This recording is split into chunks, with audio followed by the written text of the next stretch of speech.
Hi guys, my name is Cody Powers.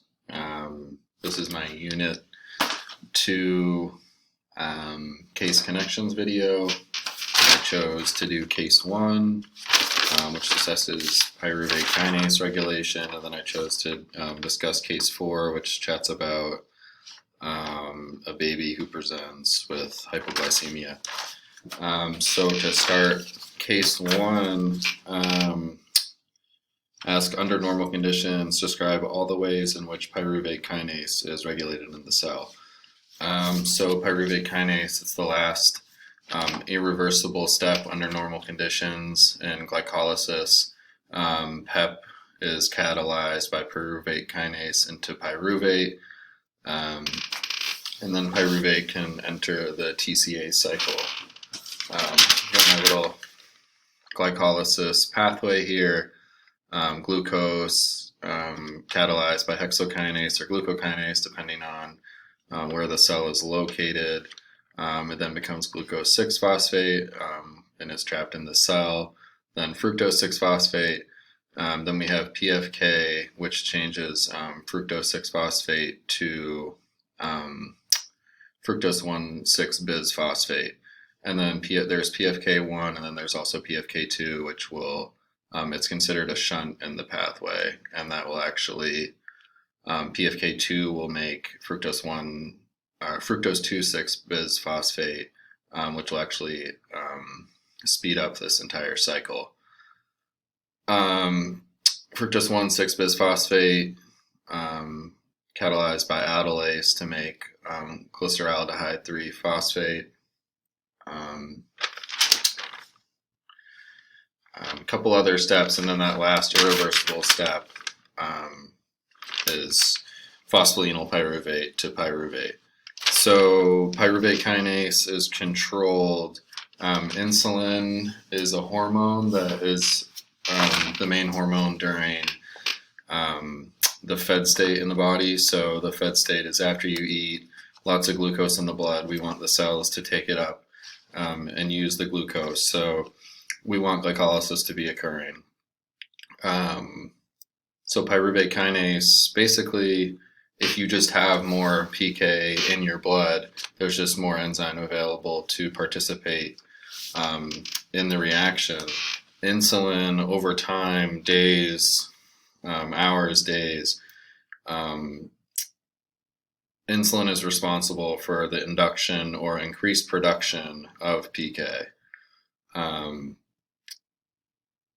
Genetic expression is basically what we're talking about here. So if you always have kind of like a fasting or a plasma glucose level, like an average level in the 200s, these people have more insulin in their blood. They're going to have more PK available just to try and use that sugar. Insulin also allosterically activates PK, which I'll get into allosteric activation a little more coming right up. So, insulin encoding for the genes takes time. The cell really needs to be able to rapidly change its environment. So allosterically, the very potent activator of PK is fructose 1,6-bisphosphate. So if you have more levels of fructose 6,1-bisphosphate, you're going to start allosterically activating PFK because it's kind of anticipating the next step in the cycle. The cell is also very sensitive to the ATP-AMP ratio. So in high energy state, there's going to be a lot of ATP. Low energy state, lots of AMP. And AMP, when that level increases, PFK basically is inhibited, so it's allowed to, start working better. So if we're freeing up PFK by having high levels of AMP, indicating a low energy state in the cell, that's going to allosterically, the PFK is going, the PFK is going to create more fructose 1,6-bisphosphate, and the fructose 1,6-bisphosphate is then going to allosterically activate PK. Also, PFK is inhibited by calcium. So calcium is released by the endoplasmic reticulum in muscle during work, so muscle contraction, which makes sense because we need more energy in the cell during a time of muscle contraction. So we're speeding up glycolysis.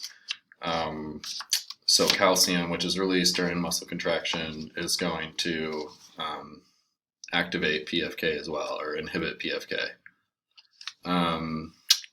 So just how fructose 1,6-bisphosphate allosterically activates PK, you can, allosteric activation can also inhibit PK. So during the fasted state, when alanine is, the muscle is exporting alanine,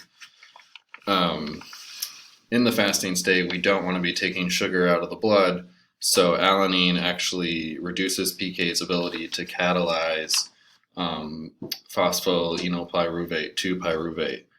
And in my paper, I get into a little bit more about transamination of pyruvate in the muscle to alanine, and then how the liver actually uses it in glyconeogenesis in the glucose-alanine cycle. So again, alanine is another way that PK is regulated. Glucagon and epinephrine are the main hormones with cortisol floating around during the fasted state. So basically glucagon helps stimulate CMP, cyclic AMP levels, which then in turn stimulates glycogen, dephosphorylase. Also, they react through a G protein complex, and basically cyclic AMP acts as the second messenger that initiates the phosphorylation of PK, which causes its deactivation. So deactivating PK, we would want to do that when glucagon is present in the blood, because that's when we're in a fasted state and we don't want glycolysis to be occurring. We want to slow down PK. We want energy. We want glucose to stay in the blood for homeostasis. The second part of the question asks about PKM2 versus PKM1. They're basically isoenzymes of PK found in different places. One of them, PKM2, isn't, basically PK2M isn't as active at certain levels of phosphoenolpyruvate. Sorry, 1 second here. Just so I can make sure I got it. So even though PKM2 is ineffective at promoting glycolysis in comparison to PKM1, why would a cancer cell basically express PKM2 over PKM1? And that's because even though PKM2 is considered inactive, it's not taking glucose and creating it for ATP or for energy production. It's basically breaking down the sugars to create building blocks for the cancer cell, for cell division. PKM2 also in cancer cells basically tells the cell to never stop dividing. Many cells through PKM2 will kind of check in, and when they go to divide, they'll kind of say, hey, do I have enough energy to divide? Do I have enough nutrients, etc.? If I don't, PKM2 will tell us, and then apoptosis will occur. But in this, with this PKM2 with the neoplastic cells, it never tells the cell to not divide. It says there is enough energy. Apoptosis doesn't occur, and then because of this, the tumor proliferates and grows. So that's why it would be adventitious for tumor cells to express PKM2 over PKM1, or to use the isoenzyme PKM2 over PKM1. I'm running out of time on this video, so I'm going to record case connection 4 on a separate video. Thank you.